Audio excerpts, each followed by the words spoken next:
Good morning. I call the Human Services Finance and Policy Committee to order.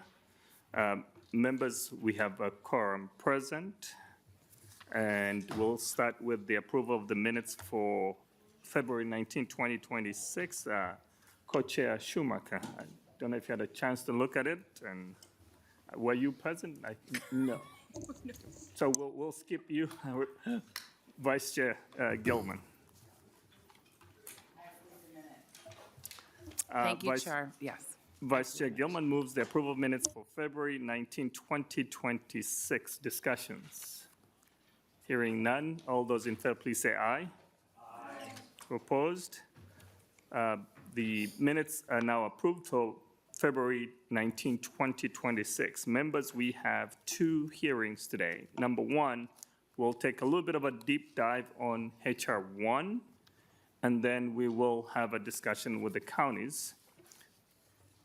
And with that, I wanted to invite the department to the table so that you can introduce yourself and proceed. Members, we have a deadline of 9:30 for the agency so that they can go to the next hearing. So we will, hopefully we'll be done before 9:30.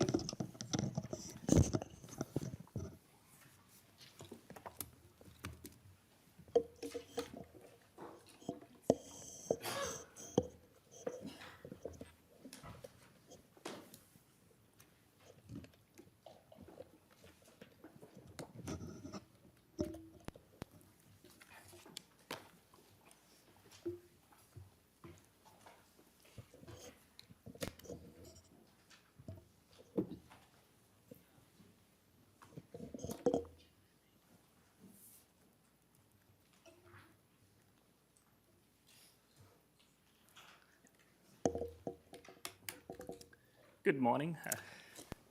Good morning, Chair Noor and members of the committee. I'm Elise Bailey. I'm the Budget Director at the Department of Human Services. I'm joined by my colleague, Mary Gilbertson, who's the Legislative Budget Director in our healthcare area of the department. Today, we are going through changes to our public healthcare programs as a result of the federal HR 1 bill. And with that, we'll dig right in. All right, so HR 1 was a bill that passed on July 4th of this year, and it made sweeping changes to Medicaid. This is kind of the largest sweeping change to Medicaid since the Affordable Care Act was passed many, many years ago. These changes will be felt by all Minnesotans across the state, not just folks that rely on Medicaid for their health care coverage. As you will hear from the counties later today, these changes will impact not only folks relying on these services, but also our local governments who play a key pivotal role in administering the Medicaid program. This bill was over 900 pages long, and so at the department we've spent many, many hours going through the bill and are currently mapping out how we would implement the many, many different provisions in the bill. Today, I'm going to go over some of the key provisions that impact Medicaid, but there are many, many other provisions in the bill that we won't touch on today. So in general, these changes will result in simply a loss of health care coverage for people. Some may no longer be eligible, while others may just lose coverage because of increased complexity of the program. It will also increase uncompensated care for providers, particularly in hospitals across the state. We do know that these changes will increase complexity in accessing and administering MA. And as I said, a lot of times people will lose coverage just simply because a document wasn't returned. The changes also reduce federal funding to states, and I'll go a little bit over that as we go over the provisions in detail. And then these provisions require careful planning and systems changes to implement by really, really tight deadlines that the federal government has set in play for these. So today I'll be going over work requirements, changes to 6-month renewals, changes to the amount of money that folks on the program have to pay for their health care coverage, retroactive coverage periods, what the changes mean to people who are in the United States lawfully, depending on their immigration status. Some changes to the federal funding we receive as a match to the services we provide. And then there's a lot of provisions in the bill related to taxes and what states can charge for healthcare taxes. All right, before I dig in, you can go to the next slide. Before I dig into those provisions, I wanted to level set on what the Medicaid program looks like today. So we serve on average 1.2 million people across the state. In fiscal year 26, we're projected as of the November forecast to spend about $24 billion on the Medicaid program, 57% of which is funded through federal funds. The graph here splits out the amount of dollars that are projected to be spent based on eligibility category and service category. So in long-term care, we get about a 50% match from the federal government. We're projected to spend about $1.4 billion, but the number of people that we serve is about 12,000 people. So we, of course, the costs in this category are higher per person, but we serve fewer people. In the next bar is the long-term care waiver and home care service set of services. We're projected to spend about $8.9 billion. This is another area where you'll see we get about a 50% match. And we're projected to serve around 97,000 people per month in this category.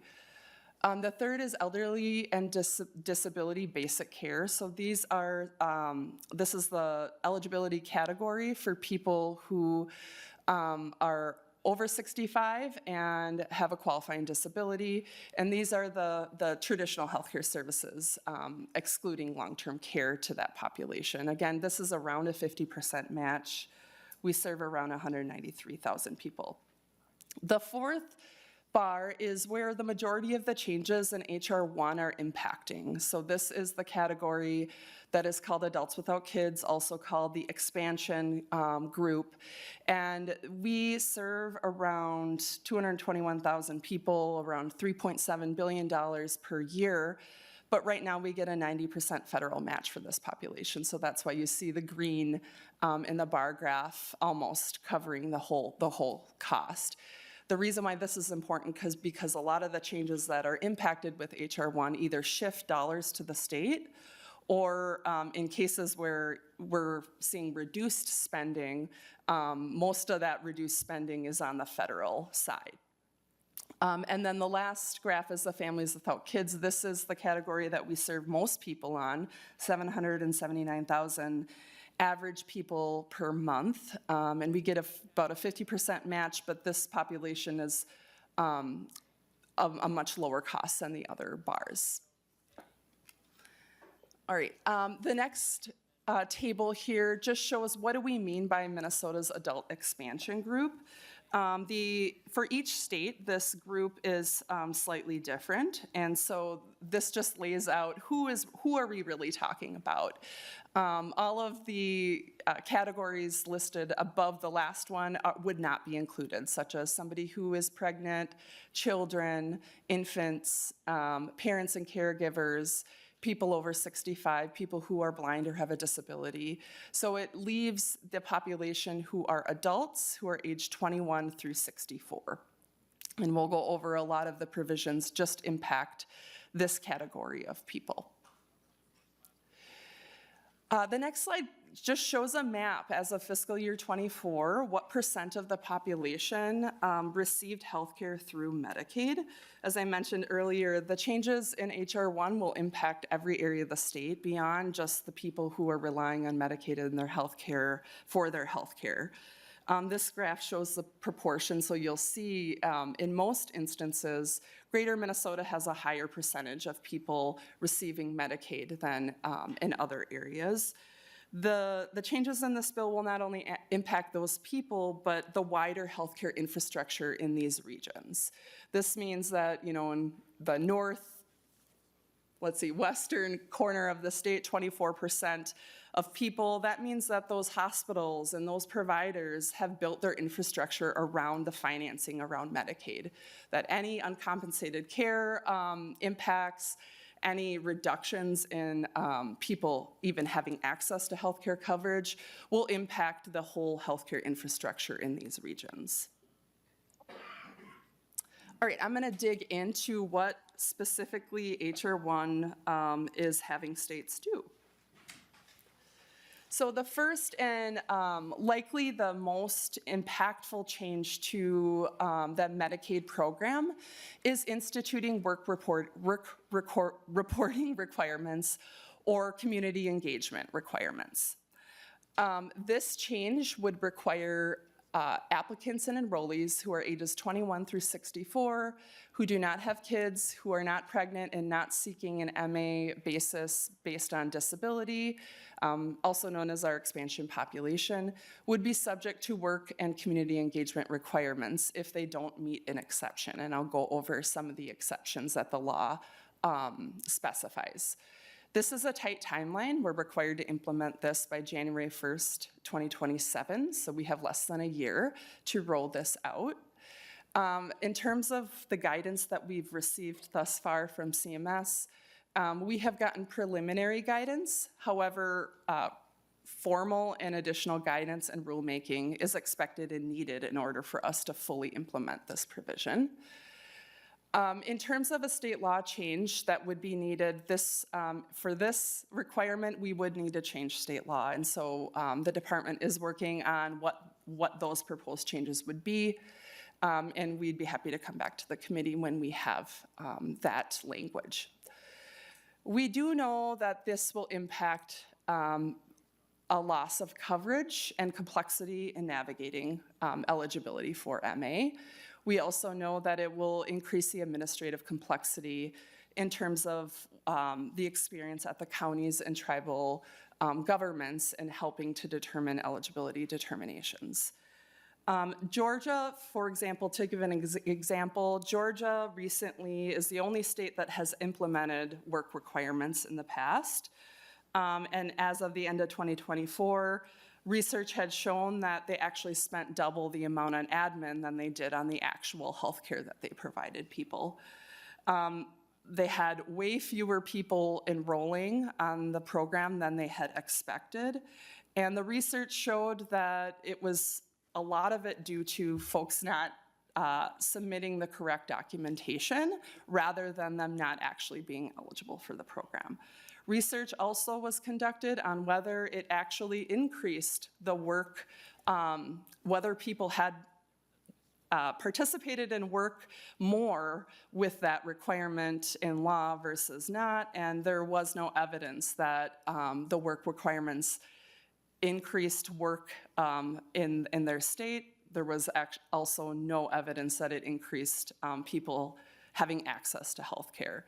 So in terms of what the goals of instituting work requirements are, the research has shown that it does not actually result in the goals of that one might think that of instituting work requirements. So in terms of a financial impact, we are anticipating reduced programmatic cost. We are anticipating people dropping off of the program, both from some no longer qualifying for MA, but also what we would call in the math the hassle factor, the fact that some people just simply will drop off because paperwork wasn't returned. We are also anticipating increased programmatic costs for individuals switching to different eligibility categories. So right now we get a 90% match for people who meet the eligibility criteria for this expansion group. But if they have a disability and don't need long-term care, they would go into that group because we get a higher federal match and they don't need to meet the higher bar of the disability and older adult category. With these requirements, somebody with a disability may choose to switch over to that category. And so we would then get a 50% match rather than a 90% match. So we are anticipating both increased programmatic costs for folks in that category, as well as increased SMART determinations, or the determination that the department uses to determine whether somebody qualifies for MA under the category of a disability. We also are anticipating increased administrative costs, both in terms of the systems that we use. So we would have to institute all sorts of different requirements in our IT systems to be able to take in the information, to be able to track whether somebody has an exemption, and to qualify them for the program in a different way than we do today, as well as administrative costs for staffing and processing the work. So going over the qualifying activities, so this is what the law calls the work requirements activities that would enable somebody to qualify for the program. So somebody could have employment for not less than 80 hours in a month. They could also have community service for not less than 80 hours in a month. They could do work program participation for not less than 80 hours in a month, including any program that qualifies for like a SNAP work program. They could be enrolled in an education program that is at least half-time, and that half-time definition is defined by each institution of higher learning. They could have a monthly income equivalent to at least 80 hours at the federal minimum wage, which is around $580 per month. And they could have an average monthly income over 6 months equivalent to the 80 hours at federal minimum wage, and is a seasonal worker. In terms of the time period of the look back, so for initial applicants, we would be looking at the month prior to application. Do they meet these requirements? And then at renewal, we would be looking at, did they meet these requirements in one of the 6 months prior to renewal? So the law has a long list of exceptions, some of which are mandatory, some of which are optional for states. Some of these exceptions are folks that wouldn't have fallen into this expansion group to begin with. But to lay them out, to be clear, it would be people who are age 19 or under, people who are pregnant or enrolled in Medicare Part A or B benefits, foster youth, people who are enrolled in the parents and other caretaker relatives eligibility group, people who are eligible for a mandatory eligibility group who, for example, non-mandated individuals, and people who are recently incarcerated in the previous 3 months. The law also specified specific excluded people, and this is a long list. I would just note for this committee, American Indians, Alaska Natives, and California Indians would be excluded. Parents and caregivers are excluded. People who are medically frail or people with a disability, people who are over 65, and I won't necessarily go over this long list, but there's a long list of exclusions that we would need to program the system to ensure that folks are excluded from the requirements. And then there's optional exclusions, so people who received inpatient care at a hospital, a person who lives in a county where there was an emergency or disaster declared by the president. There's also an optional exemption for someone who lives in a county that has an unemployment rate of 8% or 1.5 times the national unemployment rate, whichever is lower.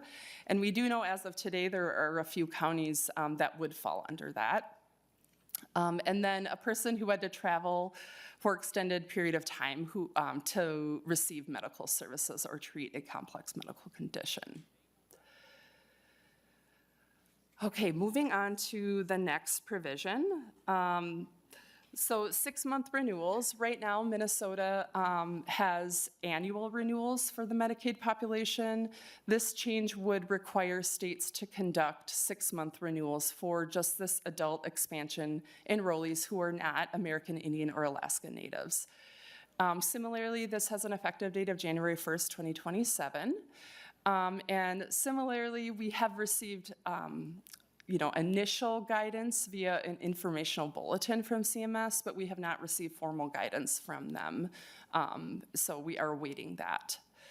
In terms of whether we would need a state law change to effectuate this provision, this would need a change since in state law we have annual renewals.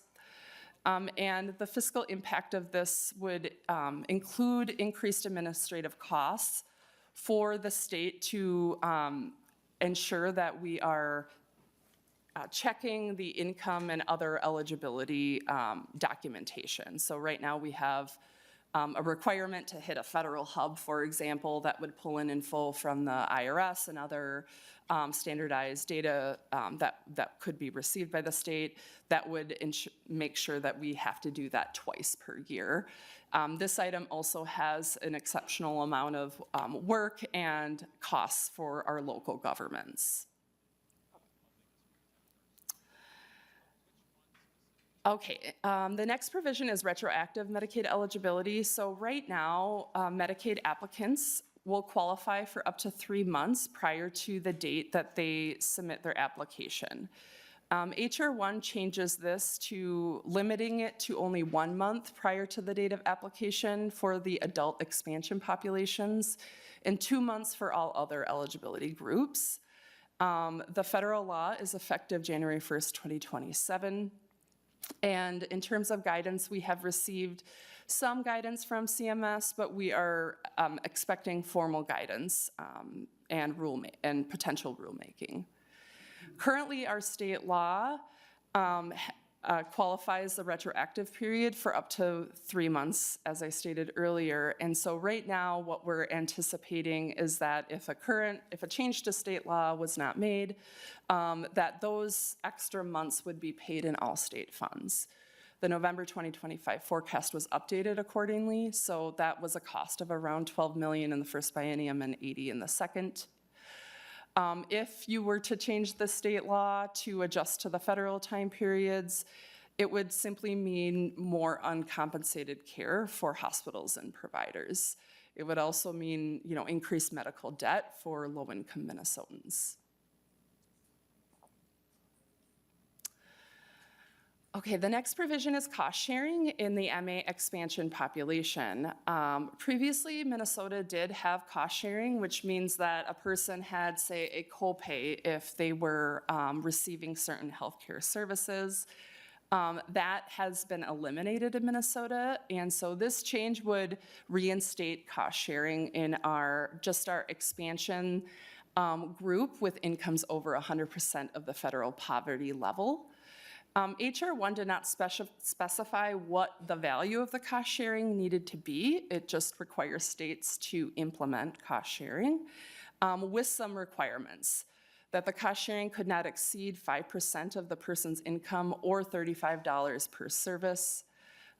It also exempted certain services such as primary care, mental health, and SUD care, as well as services provided by federally qualified health centers, behavioral health clinics, and rural health clinics. It also excluded American Indians and Alaska Natives. This one's effective October 1st, 2028. We also are awaiting formal guidance from the federal government on this provision. And in terms of how we would implement it at the state level and whether we would need a state law change, this one would definitely need changes to state law. We would need to specify what these cost sharing requirements would be. And the impact would, of course, be increased out-of-pocket costs for enrollees. We also know this provision would increase uncompensated care for providers. In the past, when we did have cost sharing, a lot of times the cost sharing was so low that it was not financially prudent for, say, hospitals to go after a $1, $2 bill, but that adds up over time. And so we do know that instituting cost sharing back into Medicaid will, in most instances, result in just more uncompensated care for providers. Another provision in HR 1 specified what legal non-citizen immigration statuses were eligible for Medicaid. Currently, legal non-citizens are eligible for Medicaid coverage, but with this provision starting October 1st, 2026, that was changed for people who are age 21 and older who are not pregnant. And it narrowed the statuses to only include lawfully permanent residents, Cuban or Haitian entrants, and Compact of Free Association migrants. The people who would lose MA coverage from this provision include refugees, humanitarian parolees, asylee grantees, certain abused spouses and children, and victims of human trafficking. In Minnesota, those eligibility categories are eligible for Minnesota Care largely. And so what we're anticipating with this change is that those statuses would be shifting from medical assistance to our Minnesota Care program. We do anticipate a reduction in terms of the fiscal impact, a reduction in Medicaid spending, and an increase in spending in Minnesota Care under the Healthcare Access Fund. There is also a change I didn't include in this slide deck, but other areas of HR 1 changed who is able to access the tax credits, and that's how our Minnesota Care program is funded. We are funded through the BHP, and we get a percentage of what that person's federal tax credit they would have gotten under the marketplace. So this change means that there's a compounding impact of having state-funded only services, where previously we got a federal match for people who are residing in the country legally.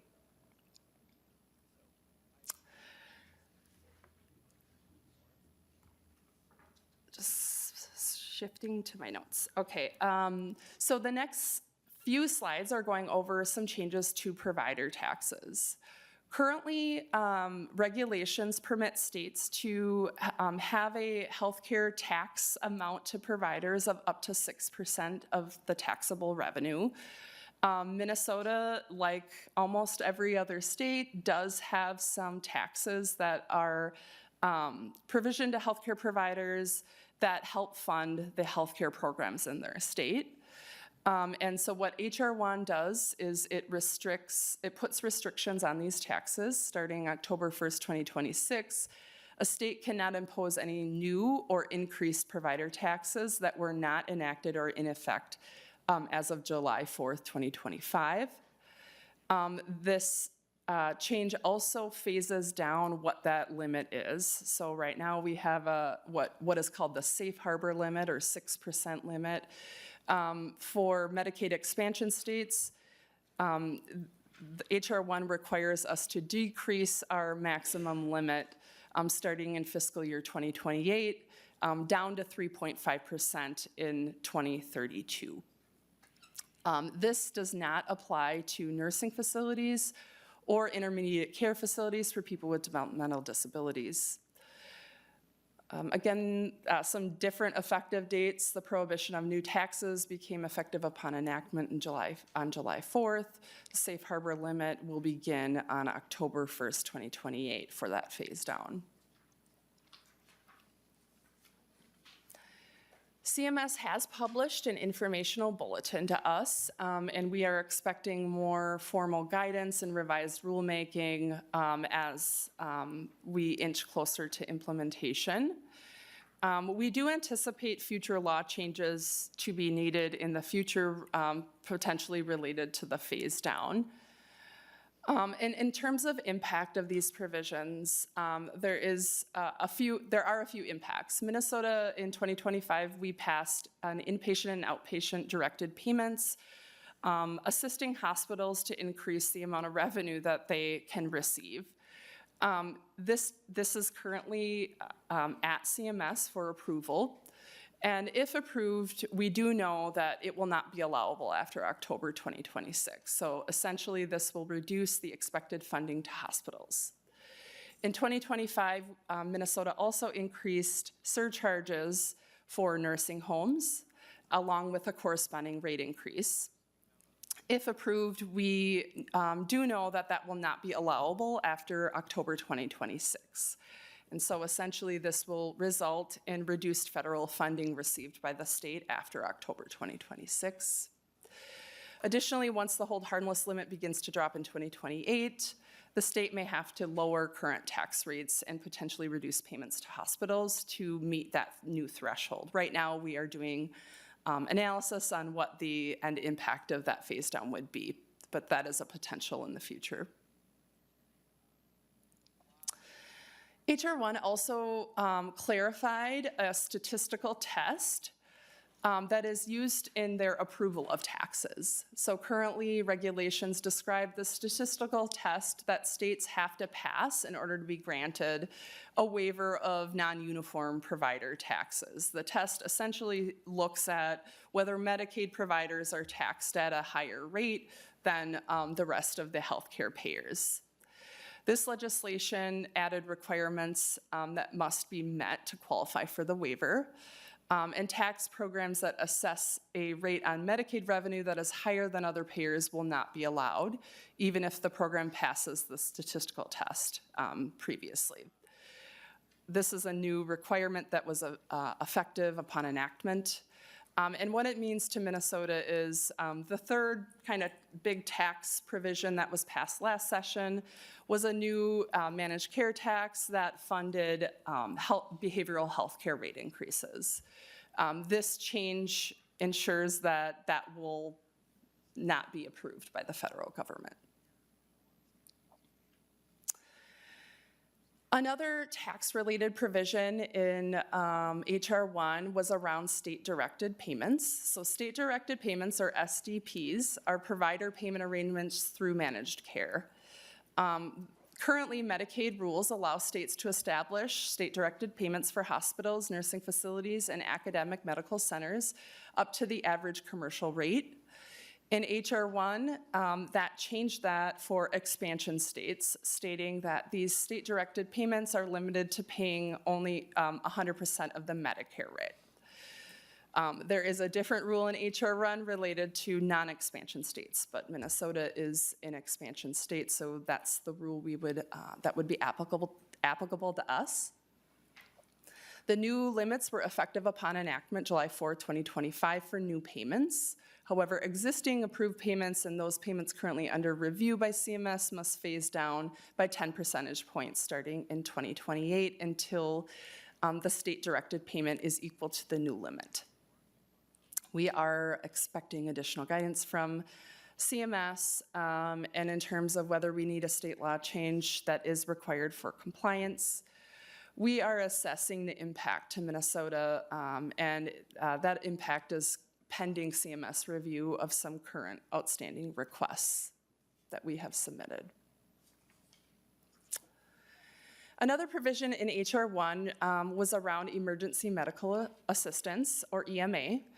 EMA covers emergency care services for people who meet the financial and other requirements for MA, but are ineligible due to their immigration status.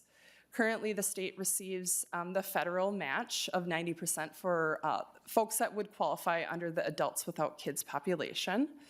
And the HR 1 changed that to our general federal match rate, which is just over 50%. This will be effective October 1st, 2026. CMS has released preliminary guidance on this. We don't need a state law change because the impact is just simply how much federal match we'll get on the back end. There's no change to the services or programs that would be provided to people, just simply what's the split between how much the state pays for the service and how much the federal government pays. Based on the November 2025 forecast, this will increase state spending by $10 million in this biennium and $39 million in the second. Another provision is around errors. So currently, Section 1903U of the Social Security Act requires each state to report the ratio of its erroneous excess payments under the state plan to its total Medicaid payments, so essentially an error rate. Payments for people ineligible for the program or overpayments for eligible people in excess of the 3% error threshold during the fiscal year are considered overpayments. Currently, we are we are allowed to work with CMS in instances where that error threshold is exceeded. CMS can waive any penalties where we are demonstrating a good faith effort to correct the payment errors. HR 1 limits CMS's authority to waive penalties for eligibility errors in excess of the threshold. It also allows CMS to apply penalties to additional audits with findings related to errors. This will be effective October 1st, 2029. States haven't received guidance to date. And in terms of how much we know that Minnesota will be impacted, that guidance will really be instrumental in terms of our ability to project what this really means for Minnesota.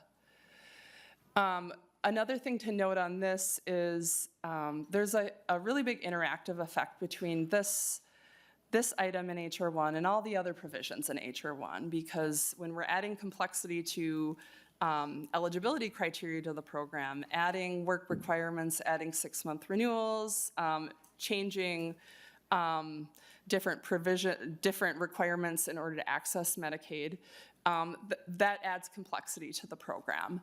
And anywhere where we don't, meet the effective dates could have an impact on this provision in terms of what any financial penalties the state will have if there are errors.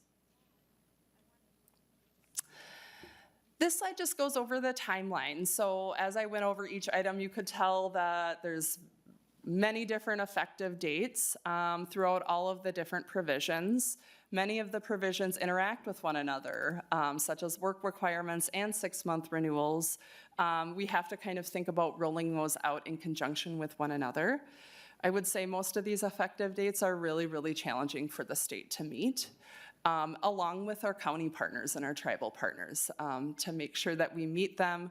We are working with them regularly and trying to be really intentional about our work plan, and I'll go over that. So the implementation efforts. This slide just goes over our guiding principles. When the bill passed, we got right to work in terms of what are the guiding principles as we develop our work plan and implementing all these requirements. Above all else is to maintain coverage for people who are eligible for the program.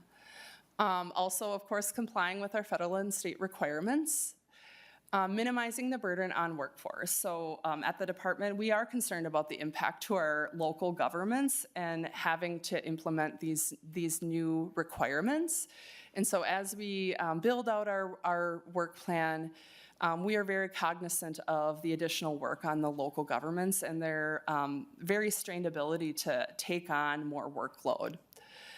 The next one is simplifying the process and align where possible. So we already have a system that is really challenging for people to navigate. And so we're looking to streamline as much as we can and mitigate impacts to both people and the workers at the local level. One big thing that we learned in the unwinding process is that robust communication with the people served is really, really important. And so that is a key guiding principle for us, to take those learnings that we learned on the unwinding and to incorporate the same or even better strategies to do that. And then lastly, upholding fiscal responsibility. We are concerned about that error rate requirement, and we want to make sure that we don't have future financial penalties in the future. So to implement these provisions, the things we need right now are, we do need legislative authority for many of these items. So we would love to come back when we have some language on what that means and what is needed. We also need appropriations. So a lot of the work here requires additional systems work and staffing, and in some cases additional appropriations for even external entities like navigators. We also need additional guidance from CMS. So for example, with the work requirements, we need guidance on what kind of documentation is really sufficient for people who are meeting that requirement for volunteer hours, for example. or what kind of documentation is sufficient for people who are seasonal workers. They may have a business doing lawn business, but they're applying in December. What does that mean if they didn't work the month prior? Another thing, I can't reiterate this enough, the timelines are extremely tight. And so we are working really, really quickly to pull together the work plan. And this means that we may have to incorporate strategies that we hadn't thought of before, such as using external vendors to meet those effective dates. And then lastly, this requires multiple changes to multiple systems. Some things on our work plan include updating our policy bulletins, thinking about worker procedures and what kind of training that the counties need, solidifying additional communications and outreach plans to the people that receive services who aren't used to filling out these new documents, who aren't used to 6-month renewals, for example. And all this needs to take place far in advance of when the effective date actually takes place. Speaking to large system updates, we just wanted to kind of outline some of the systems work that we need to do in order to hit the federal effective date. So with the lawful non-citizen status changes, that one is the soonest effective date of October 1st, 2026. In order to hit that, we needed to start work in December of 2025 in our systems in order to make sure that folks continue coverage in instances where they may qualify for, say, Minnesota Care rather than MA. The work reporting requirements, effective date January 1st, 2027. Similarly, we couldn't wait until June or July in order to actually hit that effective date. And so we've been working with our Minute partners as well as the counties to design a systems work plan. And that work started in December and will go through October in order for us to hit the January 1st, 2027 effective date. Similarly with 6-month renewals, same timeline. With the retroactive eligibility changes, if there were a change to state law that conformed to the federal government, we would need to start work on that in April in order to hit the deadline of January 1st, 2027.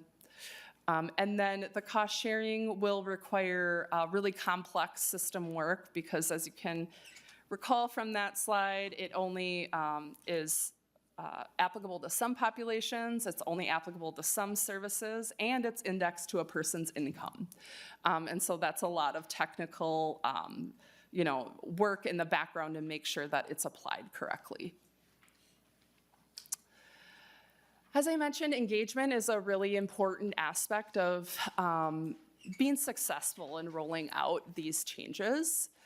Some of the strategies we're utilizing are utilizing existing structures that the department already has in place through existing communication and governance structures to support timely awareness to people receiving services as well as our partners, while maintaining alignment with our federal implementation timelines. We're also aligning our stakeholder engagement with those federal implementation timelines, creating new targeted and meaningful engagement. For example, we've started new work groups with counties and have gotten really into the weeds with them on each provision and how to roll that out in the best way possible to minimize impacts to the workforce as well as mitigate impacts to people receiving services. Another strategy is standardized messaging to promote consistent and understandable access across partners. So with all of these changes, it's easy to think that it's kind of chaos to people out there not really knowing what will occur in the program. So we're really trying to be cognizant that we're sharing information in a consistent way and that we're engaging people in an aligned and coordinated fashion. In terms of recipient enrollee outreach, again, we're trying to use strategies that we felt were pretty successful in the COVID-19 unwinding. This means collaborating and information sharing with our impacted partners, including county and tribal governments, utilizing mailings and text messages to impacted people, having a centralized web page of changes and the actions that are needed, and then creating partner toolkits such as one-pagers and flyers, having call center scripts, having fact sheets out there, and then material for text messages and social media. All right, and I think this is my last slide, but it couldn't go without saying that the risk of noncompliance is a risk. State law changes are required to comply with many of these items. So we're hoping this session to at least come out of session with conforming changes that we need to roll out these changes and an appropriation needed to do the work.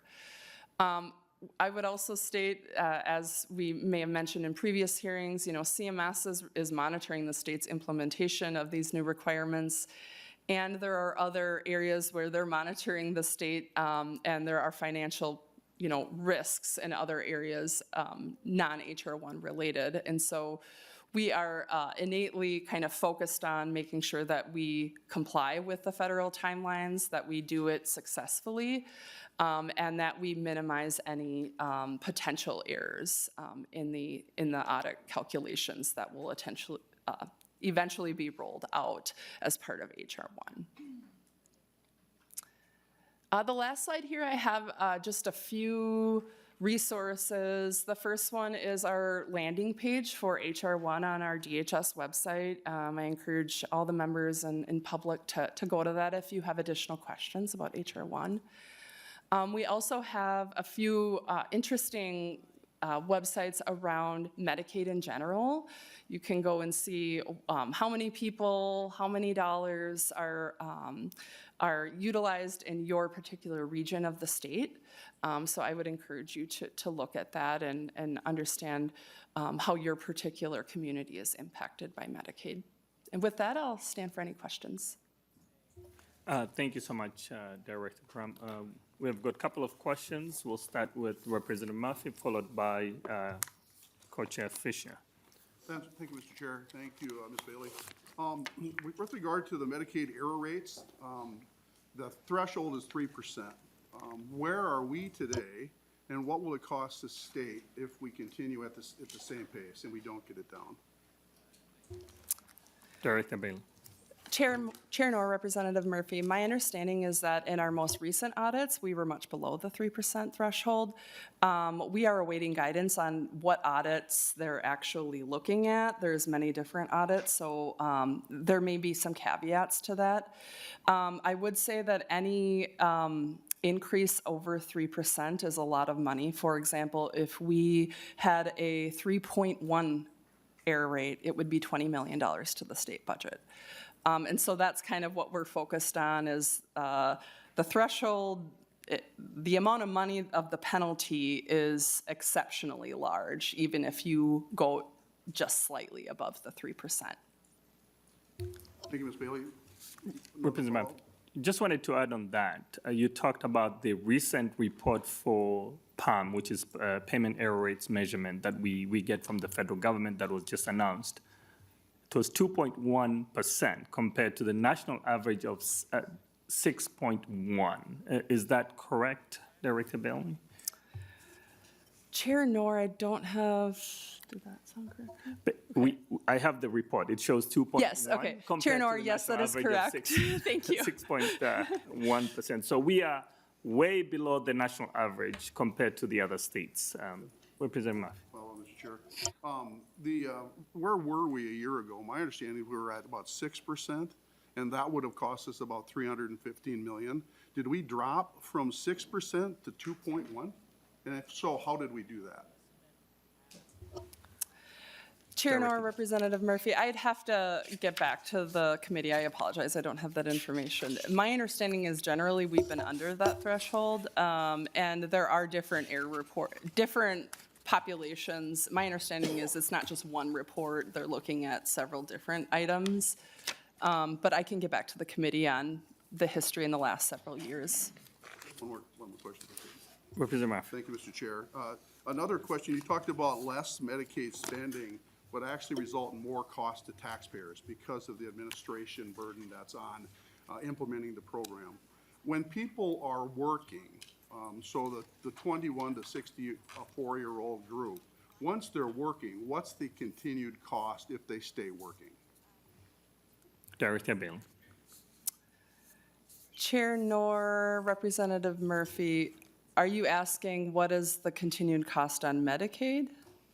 I guess what I'm asking is, I know that there might be an administrative burden to get in, but the long-term picture, if that group is not part of our cost, how does that weigh itself out after time? Chair Nor, Director Bailey. Representative Murphy, we do know nationally that already a huge percentage of Medicaid enrollees are already working. I think it's around 71%, then an additional I think 10 or 11% are going to school, and an additional large percentage are older adults and people with disabilities. So we're talking about a very small percentage of the population. When I looked at the research from Georgia, for example, there was no evidence that it actually increased workforce participation in their state. And so in terms of our numbers where we're projecting impacts to Medicaid, we aren't projecting that this would result in a higher workforce participation. One Representative. more question, just a quick one. With regard to that adult group 21 to 64, when do you think you'll have those updated in the system? Is it a 6-month process? Is it a 3-month process? How long will it take you to go through that? Director Bailey. Chair Nor, Representative Murphy, what we are planning right now is to start work in the summer on identifying who of that population is excluded. So if we'll look at data sources that we already have. So what data sources are showing people are already within either work or have some of the exclusions that were laid out. From there, then we will have to do outreach to each enrollee to see if they meet the requirements, and that will be months-long processing. And so we won't know who meets that requirement and who does not, likely until shortly before we roll this out in January 2027. Thank you. Thank you, Mr. Chair. Representative Fisher. Thank you, Chair Nor. I've got, most of my questions revolve around the question of the work reporting requirements and the population it impacts. We were talking about the people ages 21 to 64. Wondering how that applies when you've got people who are homeless. You know, when I take a look at the homeless population, you've got many things that contribute to that, where people might be struggling with substance use disorder, mental health, et cetera, but not to the level where it's a disability. So are we taking a look at most of these, how does that population look? Does that mean a number of those folks who are currently covering would then lose their coverage? Director Bailey.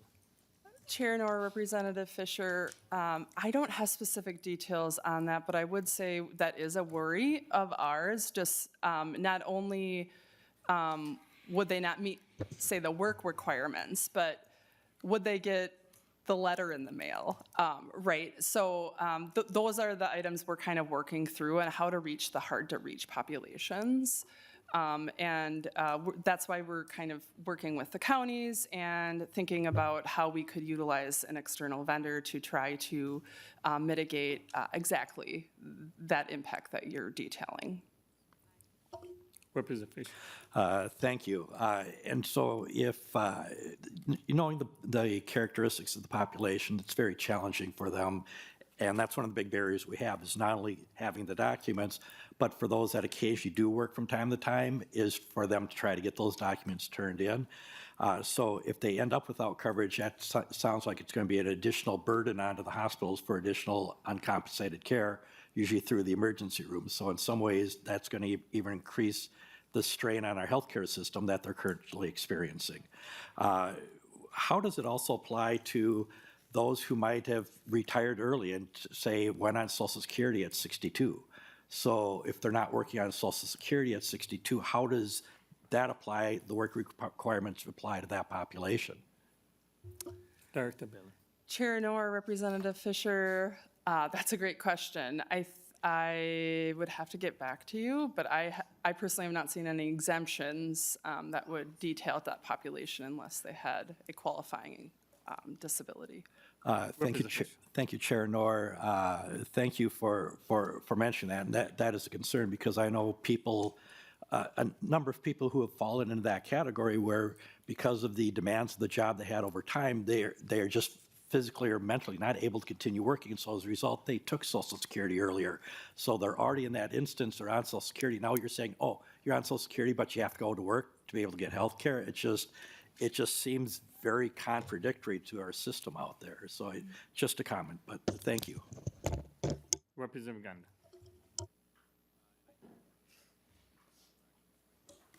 Thank you, Mr. Chair. So a question about folks who would maybe lose their MA coverage and then would have to go on maybe Minnesota Care or some other type of plan. At that moment, if we start to see large numbers of that, are you going to be able to come back to us then as policymakers? Because that's another decision point, I believe, right? The current policy may have to be revised if there are large numbers of people coming off of MA and onto Minnesota Care. We have to preserve that healthcare access fund and other, because we have other uses for that money. So that would be my first question is when you start to see that happen, if there are large numbers of people who would make that shift, at that point, are you prepared to come back to us as policymakers to consider, okay, what do we want to do with that? Director Bill. Chair Noor, Representative, I love that question. Yes, we will be tracking this. One thing that we learned under the unwind, where we had to re-enroll essentially the entire population, one of the key strategies we had was tracking it really in a detailed way. We were tracking people by county, by different population, and deploying strategies in instances where, there may be, trends that we're seeing in the wrong way in certain areas of the state or in certain populations. So we would definitely be doing data analytics around what is the impact of these changes. Now, it may be challenging to say, it's only because work requirements, it may be more global, like because of all of these changes are occurring at the same time, and there's definitely interactive effects between and compounding impacts between each of them. But we will certainly be doing analytics and would be happy to come back and share that. Thank you, Mr. Chair. One little follow-up. With that analysis, would you please be ready to come back also? Let's say we're at the crossroads, they could either go on to a Minnesota Care type product, or if that were not available, what if they go to the ACA marketplace, right? Apart from that, if that, say, went away, not to say it would, but if it did, what would be the difference then in premiums that they would pay and also coverages that they would get in those two scenarios? Director Bill. Chair Noor, Representative, I'm not sure whether we can track a person once they fall off our system. So we know that they lost coverage in MA or Minnesota Care, but we may not be able to join the data of that person to another data set, such as at MNsure or the commercial market. We may not know that, hey, this person got employer-sponsored coverage, for example. So it may be a more challenging analysis to join that and know really the reasons why they fell off. Mr. Chair, one last, so even proactively on that, right, before an individual did fall off, just make a kind of a general application to that so we could know if someone fell off, what would they encounter in the marketplace? That would be very helpful. Thank you. Chair Noor, Representative, I will connect with our folks to see if that's some data we can try to collect on the front end. Representative Kaur. Thank you, Chair. Thank you, Director Bailey. So as I'm hearing you go through all of these different requirements or mandates from the federal government, I'm also hearing that the state of Minnesota is struggling to sort of ensure that we have the correct data that we need to make the right decisions and do so in an efficient way. Do you see this in any way connected to the needs that the state has to significantly upgrade the IT systems that DHS is using? Director Bill. Chair Noor, Representative, absolutely. We are implementing these provisions somewhat from a deficit in terms of the status of our IT platforms.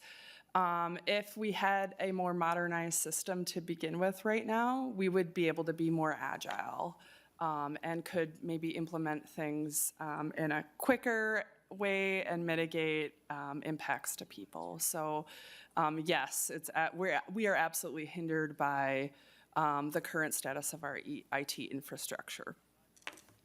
Representative Zakor.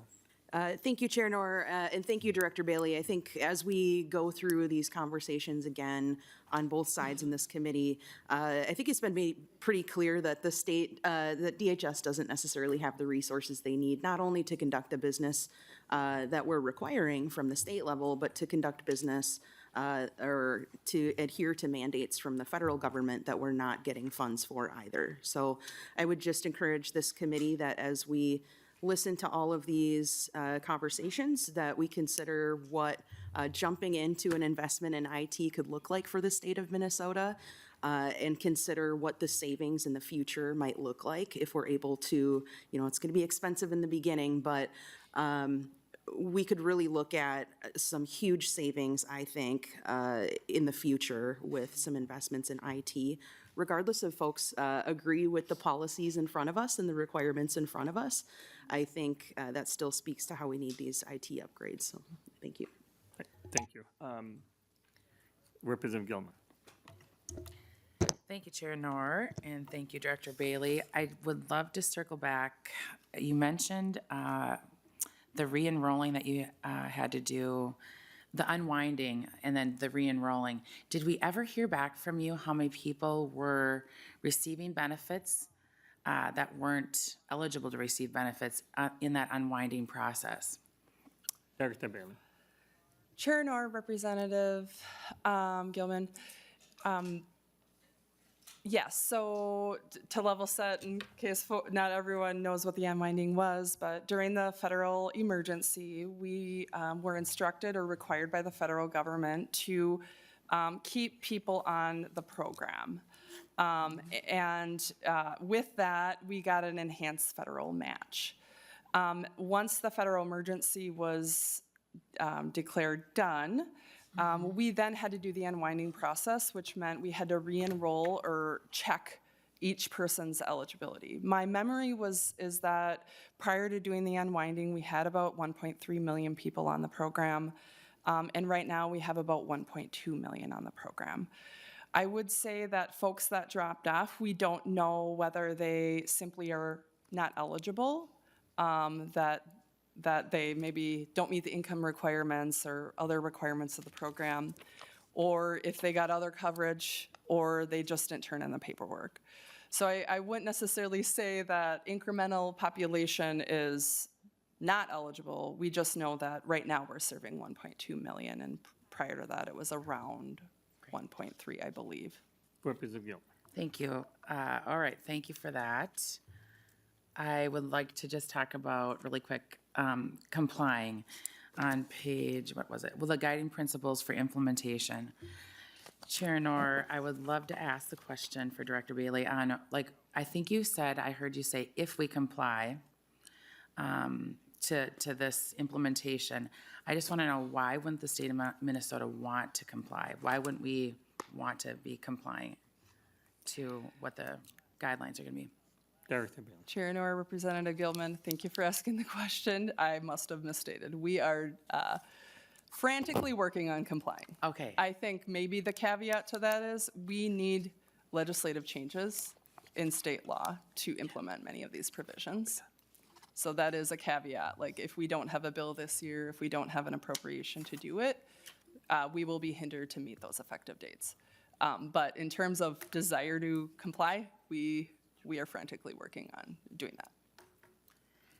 Representative Gilman. Thank you. And I would like to touch on the IT piece of it. I've heard you mention also that we are, you keep saying we are, meaning is it DHS or the counties? Since the counties are implementing, again, I'll go back to the green screens. They're the ones that are deeming the eligibility. They're the ones that are going to have the extra requirements, and we'll hear from them later. Are you also saying DHS needs IT enhancements? Or when you're saying we need IT enhancements, are you saying both the counties and DHS, so they're more compatible? Or are you saying DHS? Director Bailey.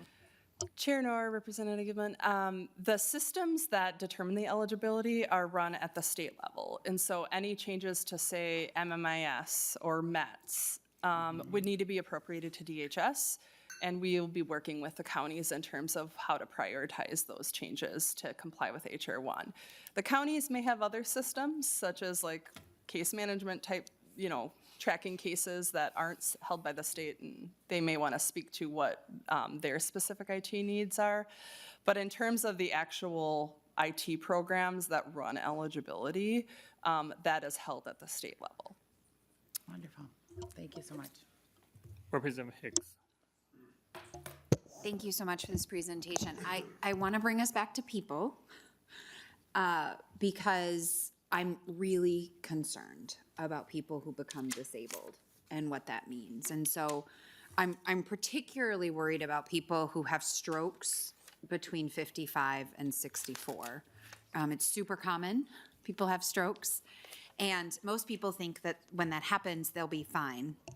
What they don't know is that most of the time, stroke recovery is 6 to 9 months. The other thing they don't know is that you can't apply for Social Security disability after a stroke until a year. Many people also don't know that Social Security has a mandated 5-month wait to apply. So you're not eligible for Medicaid even if you qualify for Social Security after the stroke for 24 months because that's your Medicare requirement. So I just want to sort of like put that into the universe. And HR 1 talks about if you are disabled. And so a stroke, in theory, would be that. The problem is the process of getting to being disabled is super complicated. I don't know if Director Bailey or her colleague knows this. What is the average SMRT wait time right now for a certification? Is it still at 9 to 12 months? Chair Nor, That's what you told me last Representative year. Hicks, I don't know an updated. Well, last cycle, when you came and asked for money for SMRT, you told us 9 to 12 months. So I'm going to use that data point for this point. So the SMRT process is 9 to 12 months. Social Security is 18 to 24 months. You're not eligible for Medicare until 24 months. In that wait time, we may be able to put you on MA, depending on how long it takes to get through that process. Also, depending if you know how to navigate the SMRT process. I would hasten to guess that nobody sitting around this table knows who starts the SMRT process. Did you know you can't just start it? You can't. There's a special form, and the only people who can submit the form is your county. There's also a way to do it online, but do you know how many cases are pending right now in the system just in the 7-county metro? It's like 772 or something. Like it's an absurd number of cases that haven't even gotten to the SMRT team's desk. So you are 55 years old, 56 years old, you have paid into your taxes your entire life, you have paid your Social Security premiums, you have done all of the right things, and you had a stroke. And now you are stuck in the hospital and your COBRA is going to run out. You can't afford it because you don't have a job, because you can't go back to your job. Social Security says you have to wait a year to apply after a stroke because of recovery time. You're burning through your 401k, you're burning through your savings, you can't figure out how to get on medical assistance, and now we're telling you you gotta work 80 hours a week or you're not gonna have that option either. It's super fun. I love it so much. Chair Nor. Director Bailey, if you can also explain what is SMART? Many people may not understand. Yeah. Thank you, Chair Nor, Representative Hicks. Yes, thank you for bringing up the SMRT process. SMRT is the state medical review team. A process where if somebody has a disability and they're applying for MA under the disability status and they don't have disability declared currently under the Social Security Administration, the state Medicaid agency through the SMRT process can do that work. As Representative Hicks very clearly lined out, that is a time-intensive process, and we do have wait lists or wait times and for us to get to them. I agree with you, Representative Hicks, in terms of the changes in this bill will exacerbate an already kind of stressed system in terms of the SMRT processing. It will impact not only people that are, say, trying to get an exemption from the work requirements because they do have a disability, but it will also impact the person you just lined out, a new person trying to apply for the program. Or, somebody, the entire program will be kind of put under a large amount of stress because we will have more requests for SMRTs than we likely have ever had in the past. I would also say that this is one key area where we are waiting guidance from the federal government on what is the definition of medically frail. Will somebody get an exemption only through the SMRT process, or are there specific conditions that could make them exempt from those work requirements? And so that is yet to be known, and we are anxiously awaiting the answer to that. Quick one, Representative Hicks. Thank you. I appreciate that. And I am hoping we get some guidance on medically frail. As most of you know, I'm from Rochester.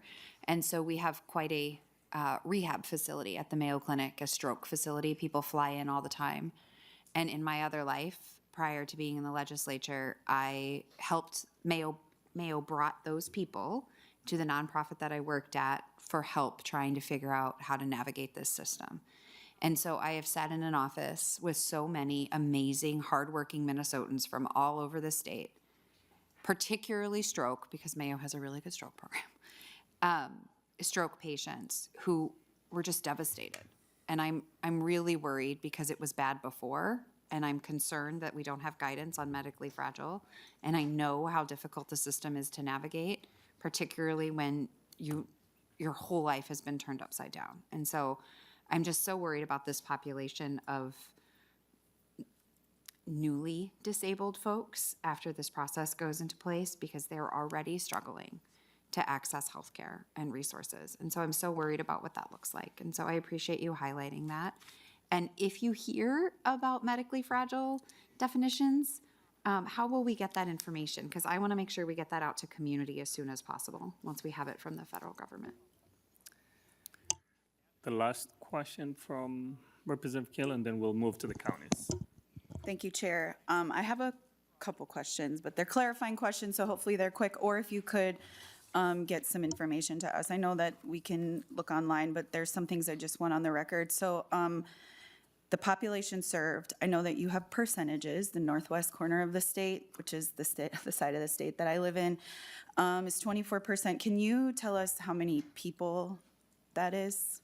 Because I think it's important, like we always talk about dollar signs and percentages, but I think it's important for us to just name how many people are we serving, and like what does that look like for a rural region? The other question I have, you don't have numbers on the slides, but it's the one that's legal non-citizen MA eligibility on here. So as somebody who has worked really hard in protecting victims of violence, sexual assault, sex trafficking, I just need this impacted people portion to make a little more sense to me. It says certain abused spouses and children. Can you clarify what that means or who is not covered in that? And then I just want to make sure where it says victims of human trafficking, we're also including sex trafficking, that there's nothing that's saying that our sex trafficked victims are not still covered. And then I do have one follow-up question after that. Director Bailey. Chair Nora, Representative Keeler, my understanding, sorry, we maybe generalized the slide. My understanding with this change, the only people that will be eligible for MA under legal immigration statuses who are age 21 and older are permanent residents, the Haitian migrants, and the COPA. All the other statuses for people who are in the country legally with legal immigration statuses who are 21 and older will not be eligible for Medicaid. So the sum may be excluding kids or pregnant people. But in general, if you're 21 and older, you will not be eligible for MA. In terms of scope, we are doing assessment on like how many people are we talking about here. And the data that we have is somewhat challenging because right now they're eligible, so we don't track when a status changes, for example. So it could be anywhere between about 4,500 and 7,000 people that are impacted in that group. Representative Kim.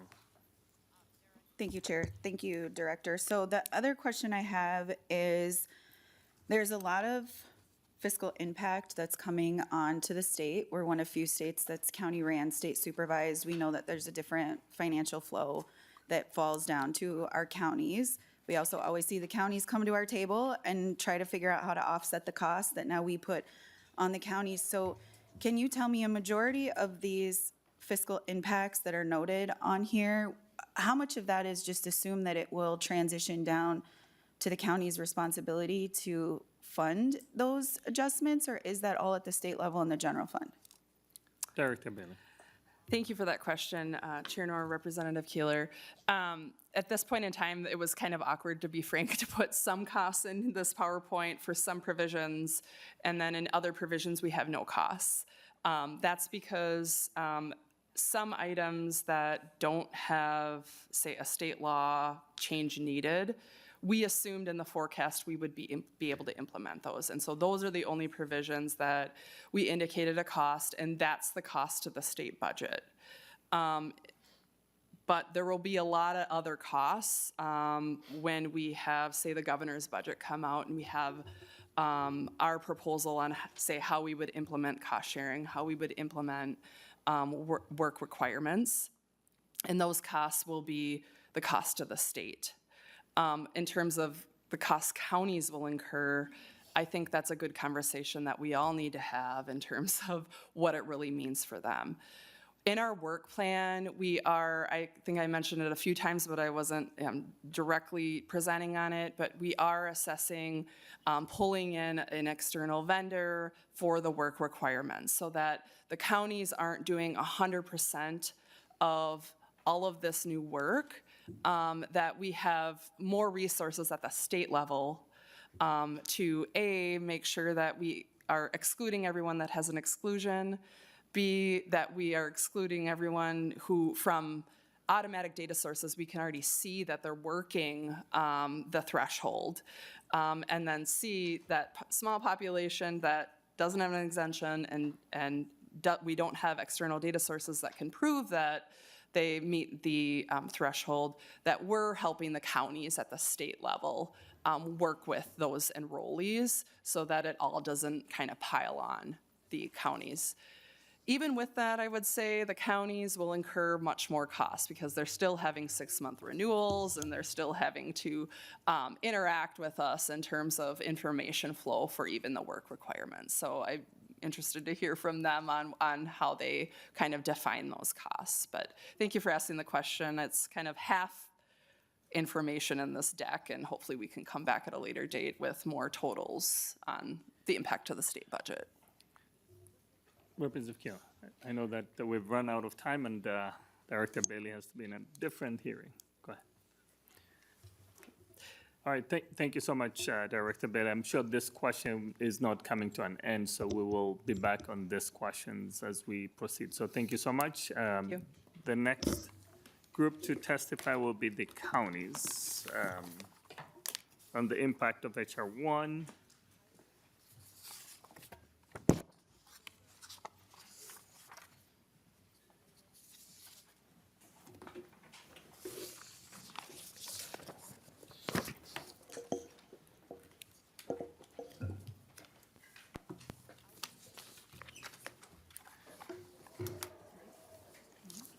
Welcome to the committee. Please introduce yourself for the record and proceed with your testimony.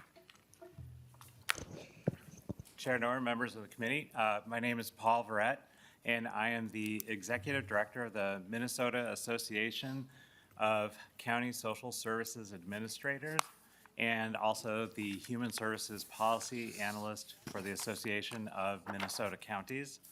And I'm joined by Barb Dahl, Human Services Director of Scott County, and Angela Youngerberg from ALY Strategies, and someone with many years of experience on these issues, and which she can tell you more about. I'm going to quickly let you know what it is we're going to be talking to you about today, and then we'll launch into more detail about the impacts of HR 1 on counties, which, as you've already heard from our state partners, is considerable, urgent, and happily some mitigation has already started. but the impacts are going to become increasingly urgent. The first thing that we want to get across is that our workload and county cost increases are going to be severe. And then that also, the next impact I want to talk about is to our residents. There are continuing threats to continuity of care for our most vulnerable residents. And as you know, in our system, the counties and our caseworkers are very close to those residents. It's not a metaphor when we say that we're working for our neighbors. In a lot of cases, especially in our rural communities, the counties are extremely close to the people we serve. And that goes for both our staff and commissioners. I wanted to remind you, as already been mentioned, the green screen. I just want to say a little bit about the IT context and the capacity context of what we're talking about today. The state systems used to support Medicaid, and this also applies to the state systems used to support other benefits. We won't be talking about SNAP in this hearing, but that is another one where our county workers are going to have feel considerable impacts. The systems that we use, the example that we have given so often is that they operate, some of them on green screens. It's a series of disconnected databases that are incredibly inefficient, difficult to use. They use command prompts. You've already heard, I think this session, at least once, one of you mentioned Oregon Trail. And it's a system that impacts our staff and impacts residents in application processing timelines and many other important things. The mitigation that we're going to talk about, the immediate and long-term commitment to technology modernization is absolutely crucial, and it requires continuation of a strong state-county partnership and collaboration. And now I'm going to go ahead and move over to Angela Youngerberg, who can reintroduce herself and get started on details. Good morning. Welcome to the committee. Please introduce yourself and proceed. Good morning, Chair Knorr and members of the committee. My name is Angela Youngerberg. I am a consultant with the Association of Minnesota Counties and the Minnesota Association of County Social Services Administrators, known as MACSA. Previously, I have been with you in a prior capacity working with counties, specifically Blue Earth County. I've worked with counties for over 20 years in my career in human services. My colleague just shared the importance of collaboration when we are undertaking this level of change. And on the slide, you will see a structure that has been put together by the counties and the state. Beginning last summer, the counties approached the state and said, we are approaching some quite high priority items that change really the face of human services in Minnesota. And this is a very, very simple diagram of what is a very complex collaboration that's occurring between the counties and the state. And it's centering around three topics: long-term services and supports, SNAP, and Medicaid. We're here today to talk about Medicaid. But as Director Bailey indicated, she uses the term interactive effect, and that happens in policy, but it also happens in programs. And as counties are looking at all of these three major things, in addition to everything else in human services, this is a time of significant, significant change. So we appreciate being here today. In this structure, there are top-level leadership and very critical roles from both counties, including human services directors and commissioners, as well as leaders and critical roles from the Department of Human Services, the Department of Children, Youth, and Families, and now we've included Minute in these conversations, and that has enhanced the level of discussion that we're able to have, which has been great.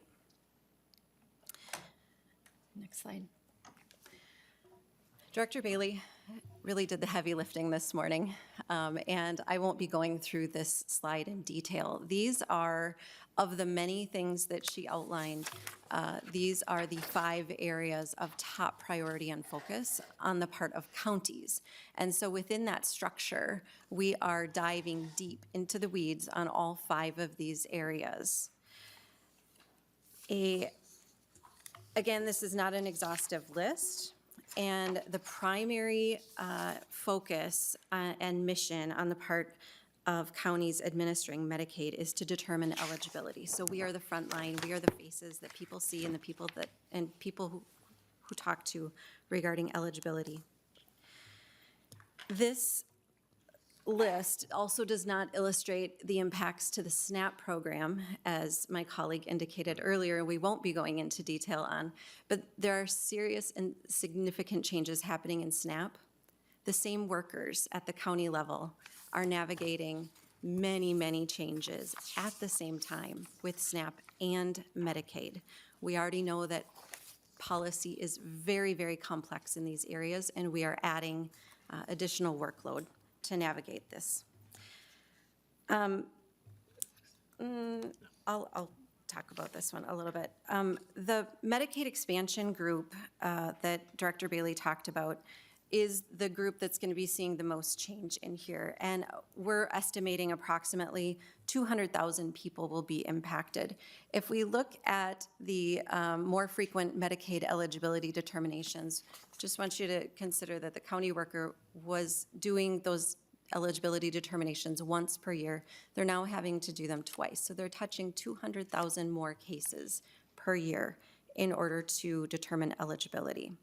Again, the work requirements are significant, and it was referenced this morning, the work that the state is doing in that regard, and we are definitely quite engaged in that whole process. And notably, and also commented, was the new penalty in the form of a benefit cost share that will apply to states who have a payment error rate above 3%. Minnesota's rate is 2.1%. And so we are very mindful and focused on making sure that the changes that happen at the state and county levels do not hinder that rate. But that will hinge very much on the ability of the technology to be changed to the current policies. So as we do this work together, themes have emerged. Go ahead, next slide. And the themes that I want to talk with you about today, these are not all of them, but we are definitely focused on the people, focused on minimizing any negative impacts to recipients and to working with our partners, hospitals, providers, our community providers. This is significant work. And we understand that the result of this may result in increased uncompensated care. Our part on that is to make sure that we do eligibility determinations well.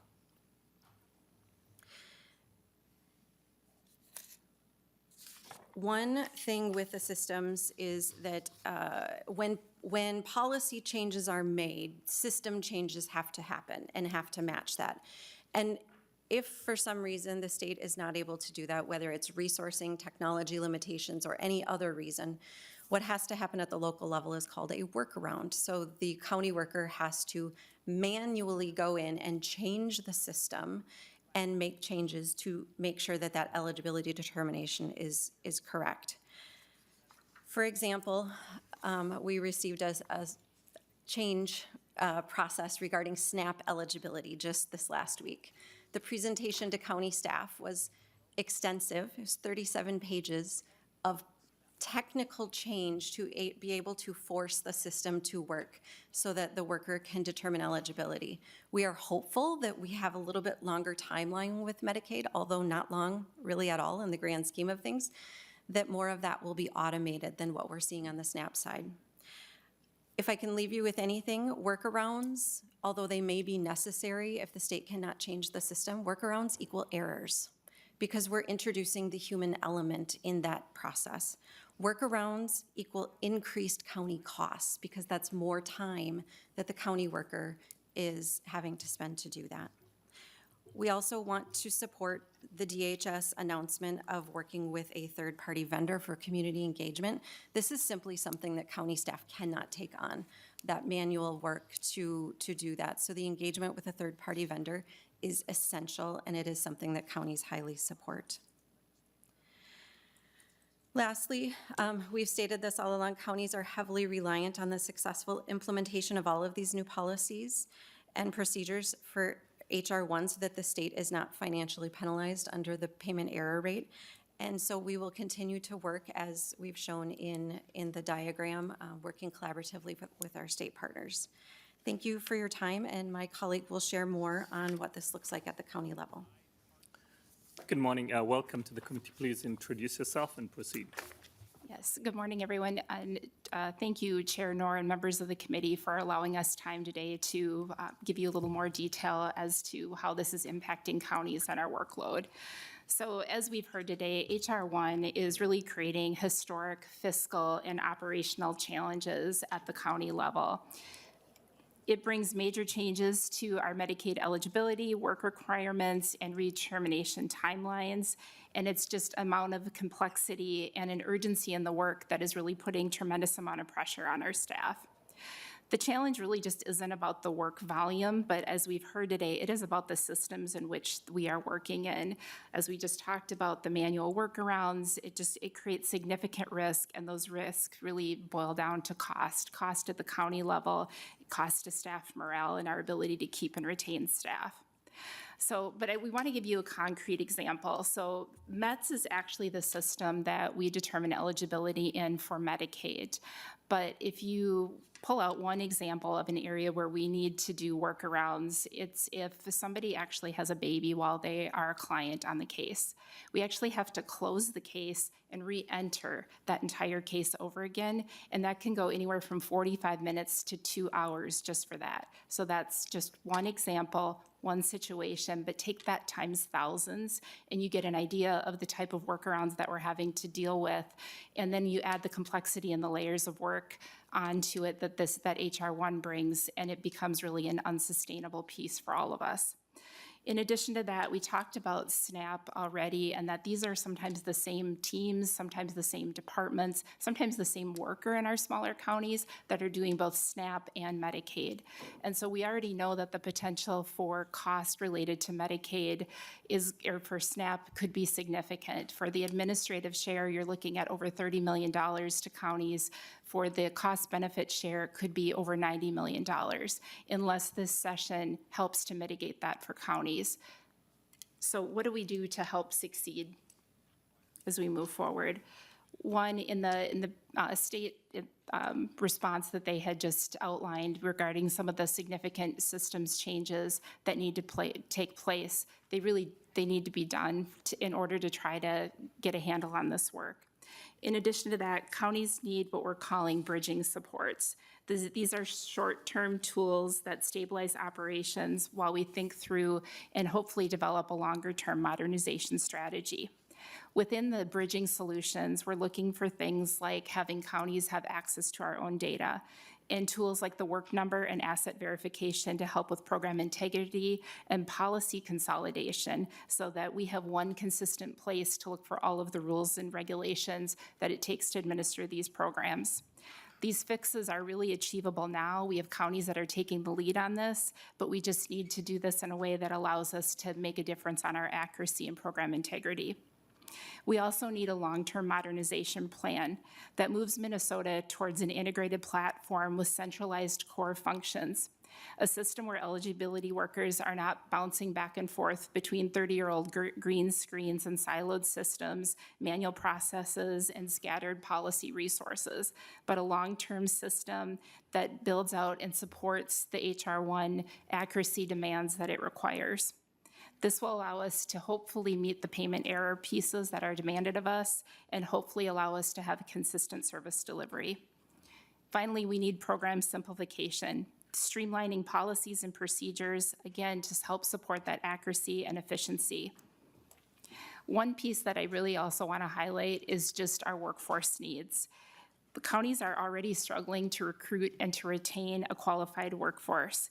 If we continue operating with outdated systems and manual procedures and workarounds, we just do not have enough staff to meet these requirements, and we are going to need additional resources to support this work.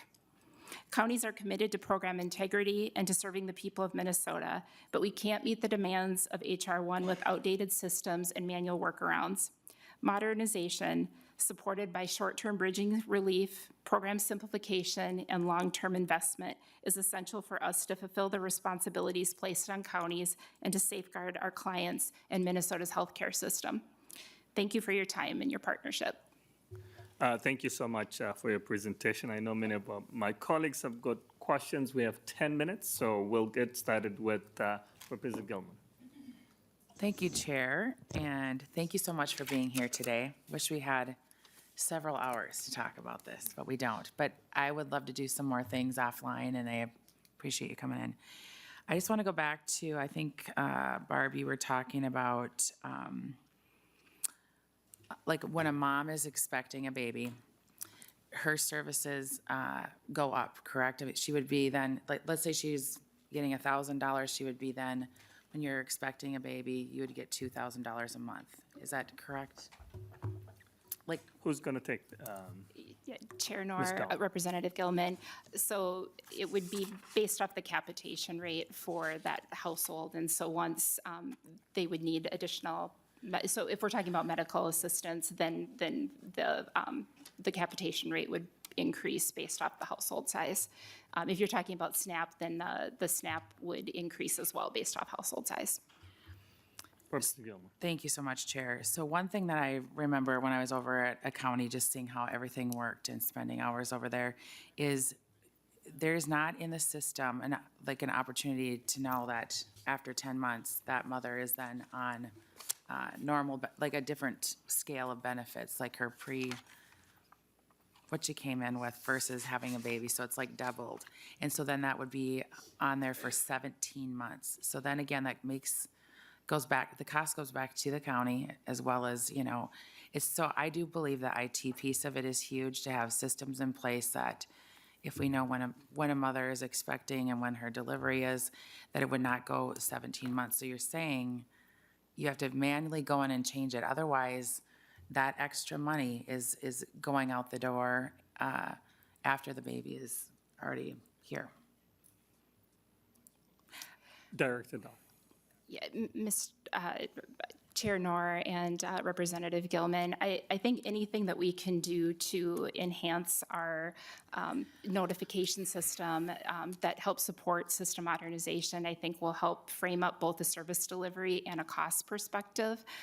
So I think we would be happy to get more specifics if that's helpful on that specific cost piece. But I think that there are a lot of areas that we can help shore up the work of both our workers and fiscally. So Representative Gilman. thank you, Chair. My last question is, have you engaged with the other 9 states that do the work that you do? And are they using third-party vendors for their systems, their review systems, or do they have in-house IT? Ms. Youngerberg. Thank you, Chair Nor and Representative Gilman.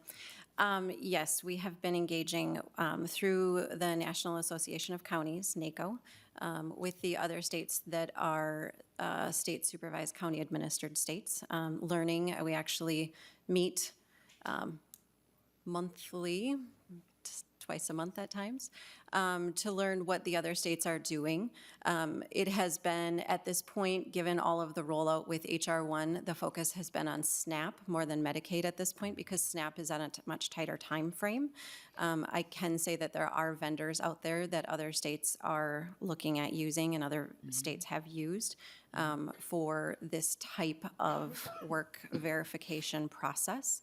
So it is not necessarily a new concept, and I do not think that we are alone in that pursuit as well. Thank you so Representative Gilman. much. Yeah, thank you. Representative Gilman. Thank you, Chair. Thank you, counties. Paul, it's good to see you here. Saw you in the homeless world for a long time, so glad to see you move over here. With Gilman on the fact that we do need IT, but I get really nervous, and I think we're going to question a third-party vendor tomorrow a little bit about some cautions and some things that we're learning about that. So I'm with you in needing some outside support. I just want us to be very, very mindful, particularly because this is information that we just want to be careful with. I want to just ask a couple questions about the workload and potential burnout that we're putting on especially our rural communities. Like, what is the average caseload that a county worker has? Like, how many people you talk about we're going to add extra work for them? So I'm interested in what their caseloads look like from a geographic spread. Are our rural communities, just because they're much larger, is there a disadvantage or a larger impact that you guys are seeing with all of this? Thank you, Chair. Ms. Dahl. Chair Nor, Representative Keeler, I will say, just speaking for Scott County, our caseload sizes for those that are in the medical assistance can run anywhere from 700 to 800. Some counties choose to do things different and do like a case banking model, so it can vary across the counties on how their makeup and their configuration and the size of county. Like they might have mixed caseloads with SNAP and Medicaid if they're a smaller county as well. But I will say, like, even if I ask our staff, if we look at just the twice-a-year redeterminations, and we have about 31,000 people that are on Medicaid at any given, over the course of a year in Scott County, about 3,500 that are going to be a part of this your single adult group that is going to be most impacted. And so when I asked one of our managers, what do we think this is going to take staffing wise? She said, if we don't have any additional resources that are added to this is going to be about 2 to 3 more people just for us. Well, that's about 130 people across the state of Minnesota. That's where we have to think through, how do we have our systems help support this work? Because it's a workload that we can't really afford to bring on right now. Representative Kim. Thank you, Chair. I know I've talked to caseworkers in my side of the state, and they're really close to burnout. I think we saw this in education, we saw this in nursing, when there's these massive changes to their workload. Do you think that statement is correct, or are you guys also hearing, I don't need like a number or data on it, but are you guys hearing, sort of feeling the same thing? Because what I get worried about is, as we do this ripple effect of change, and we know we're already having a hard time just getting people to move and live and work in our communities, that if this is going to create an increase of need of humans to do this work, what is our plan to make sure that we have young people and young professionals coming out to our communities to continue to do work like this if the workload is so grueling? Director Dahl. Yeah, Chair Nor, Representative Keeler, I will say that the burnout is true. I think that it is becoming more challenging to do the work. I will say communicating, I think the collective push to try to make change, and knowing that the Association of Minnesota Counties and many of you have taken interest in our state systems helps. It offers a piece of hope on that we maybe can think through a different way through maybe some really challenging times. Representative Kim. I'm sorry. Chair Mr. Nor? Wright. Yeah, Representative Keeler. The one thing I would like to add to my colleague's answer is that one of the first things we see is is retention. And so even getting to the point where they are having careers long enough where they get to the point of what we consider burnout, we're not even getting to that point in some cases. I'm hearing our members saying that it can take a caseworker up to 2 years to feel like they are completely comfortable with the system. So even after we have to first get them to that point, and then we also are managing the burnout. Representative Kim. Thank you for that. I think I just want to make sure that we remember the people who are working in the industry of love. I know that there's fiscal impacts. I know that there's, the service impact, but there's a group of people here that are really important that I just don't want us to miss. And I think often the people who work in, like I say, the industry of love just really get pushed to their limits, and they're doing just great work in the community. So thank you to everybody who's continuing to do the work and staying as we make these adjustments. That's it, Chair. Thanks. Representative Gunn. Thank you, Mr. Chair. 5 seconds or less. When the topic of upgrading this technology has come up in the past, talking to my legislative colleagues, the answer is always, didn't we set aside money for that? Didn't we allocate money for that? So what I would like to see, and maybe anyone could weigh in on it, and I'm not volunteering, but I'd like to see a work group that includes someone from the legislature, someone from DHS, and someone from the county that can wrap around and actually bring some accountability to this whole process. Because it feels like a logjam, and I don't think it's just a money logjam. I think it's almost like people don't know where to start. How do we initiate this thing and get it to go? So to clear the logjam, it isn't just the money, let's find some consensus. What does this even look like? Is there someone out there already doing it, another vendor that could just plug in?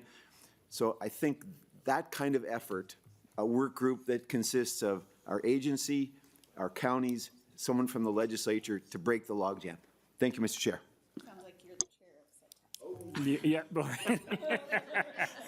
no, I appreciate it. I know we're running out of time, but also wanted to mention, because of the system challenges, the error rate for SNAP program is almost 9%.